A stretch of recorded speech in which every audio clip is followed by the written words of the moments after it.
Parang mga ninja na naghabulan at nagrambulan ang mga grupo ng mga propsman sa sinulog sa Cebu. Ang naturang gulo, nag-ugat daw sa Kantsawan. Nasa frontline ng balitang niya, si John Aroa.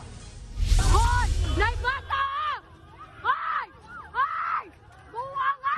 Linggo ng gabi nang masapul sa video ang grupo ng propsman na nagsisitalunan sa sinakyan nilang truck sa Cebu City. Pinagbabato nila ang isa pang grupo ng propsman na nasa gilid ng kalsada. Dumating ang isa pang truck na sakay rin ng iba pang staff. Nakisali sila sa batuhan. Hindi na nahagip sa video ang mga biktima. Hoy, kuya! Undangin na lang, kuya! Sa isa pang punto, kita ulit na parang mga ninjang nagtatalunan mula sa truck ang mga lalaki.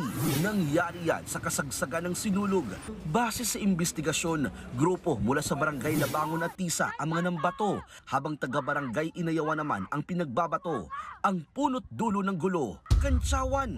Ayon sa isa sa mga propsman, pauwi na sila matapos ang grand finale sa sinulog sa kabataan sa Dakbayan. Nang asa rin daw ang grupo ng Inayawan kaya pumalag sila.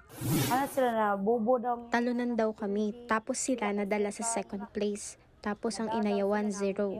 Binantaan pa nila kaming babarilin. May dala po silang baril at kutsilyo.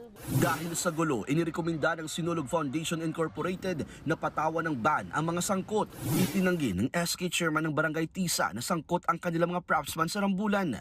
Napadaanan daw sila sa pinangyarihan ng gulo. Ang pamunuan naman ng Barangay Labangon, pero sinisi nila ang mga taga-Barangay Inayawan na pasimuno ng gulo. Nagbabalita mula sa frontline, John Aroa, News 5. Mga kapatid, Cheryl Cosim po, huwag maging huli at maging una sa lahat sa balitaan. Para sa tuloy-tuloy na talakayan sa Frontline, mag-follow at mag-subscribe sa social media pages ng News 5.